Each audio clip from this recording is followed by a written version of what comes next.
Tilly Edinger is one of the bravest, coolest, most interesting paleontologists I've ever learned about. Her greatest academic accomplishment was creating the field of paleoneurology, or the study of fossilized brains. I've made a whole separate video about paleoneurology, endocasts, molds, but in this video we're going to talk about Tilly's life, and how the different parts of her identity affected her journey to becoming a paleontologist.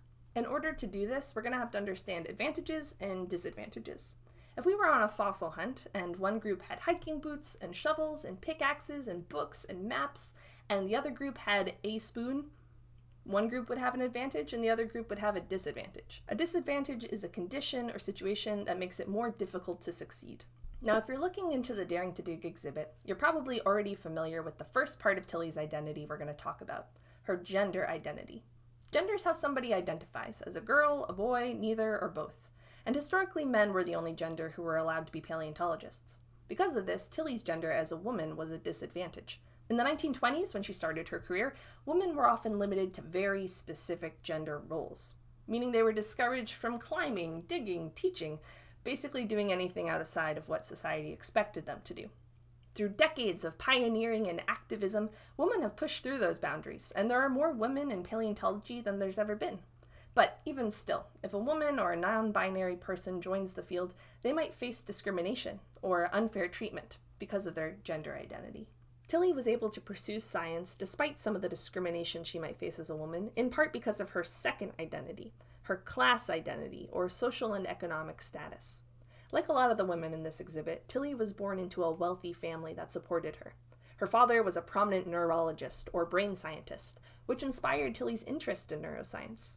Then and now, even if someone is dedicated and smart and interested in fossils, money can play a huge role into whether they go on to become a paleontologist. It's no longer true that all paleontologists have to come from a wealthy family, but being wealthy gave Tilly a huge advantage over other women of her time. She was able to get a PhD and take a 17-year-long unpaid internship, two things that she wouldn't have been able to do if she had to worry about taking care of her family or getting a job and making money. Tilly's class privilege didn't last, however, and pretty soon everything that made her life possible was stolen from her. Tilly was Jewish, and at the time that she was living and working in Germany, her country changed. A new political group rose to power, the Nazi Party, and they didn't believe that Jewish people were equal or even had the right to live. Horrifically, Tilly's whole life became at risk because of her religious identity. The Nazis murdered millions of Jewish people, including Tilly's family, and she was forced to flee her country in 1939 with barely anything. She went to England and then on to the United States, and the only reason she was able to move here was because many of her colleagues wrote and advocated to the government to let her come. Once in the United States, Tilly was able to survive and even thrive. She became the president of the Society of Vertebrate Paleontology and changed the field forever by creating paleoneurology, the study of fossilized brains. However, she could still face discrimination because of her religious identity. Jewish Americans and Muslim Americans can be treated unfairly and fear violence because of their religious identities, even today. Racial identity can also play a huge role into whether someone goes on to pursue paleontology. The majority of the women in this exhibit are white women, particularly the historic examples, and this is not a coincidence. Throughout the United States history, Black, Indigenous, and people of color have been systematically denied basic human rights. We're talking rights like the right to vote, the right to own land, the right to have control over your own body, or to get an education.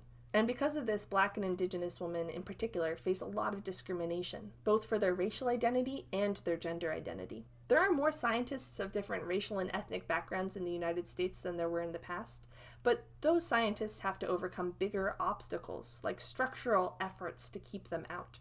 There's a lot more work to be done before paleontology is a field that everyone can pursue equally. The last part of Tilly's identity I want to talk about are her abilities. Tilly started to lose her hearing as a teenager, and by the time she was an adult, she was deaf and needed hearing aids. This put her at great risk in Germany because the Nazis sought to murder anyone with disabilities. And in the United States, teaching could be difficult for Tilly, but with the help of her hearing aids, she was more able to do her work.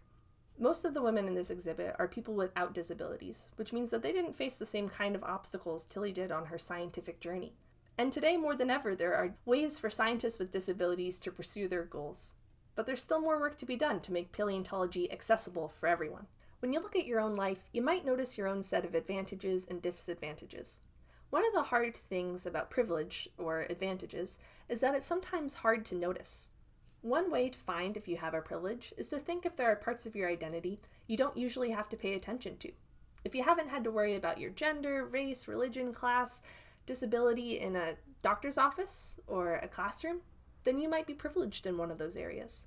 And once you notice that you have an advantage, it's really important to pay attention so that you can make the world more fair. But how do you do that? Well, you can become an ally or an advocate. That's somebody who publicly supports a group facing discrimination and works to make the world more just. Being an advocate is an important job, but it requires work. It wouldn't have been enough for Tilly's colleagues just to say they supported Tilly. They did work, like writing to the US government asking to let her move here, or supporting and valuing her contributions, even if it was unpopular. One way that you can be an advocate is by having difficult conversations with the people around you about identity.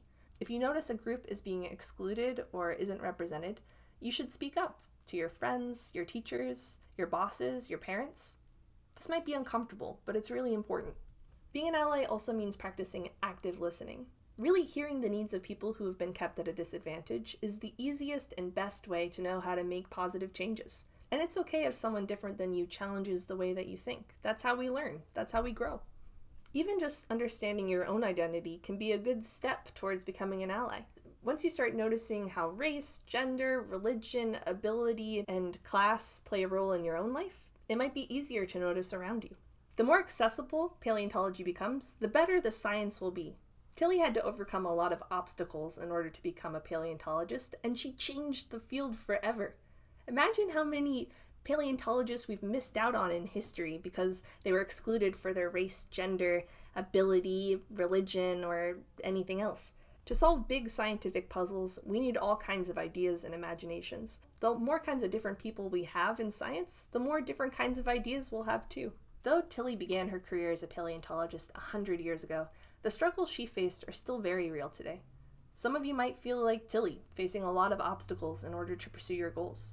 And some of you might feel more like Tilly's friends, privileged, with the responsibility to make the world more fair so that she could have a seat at the table.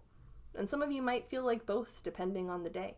Everyone deserves to be a paleontologist, no matter their gender, class, race, religion, ability, or anything else. And the first step to getting to a world where everyone can be a paleontologist is figuring out how those factors affect us.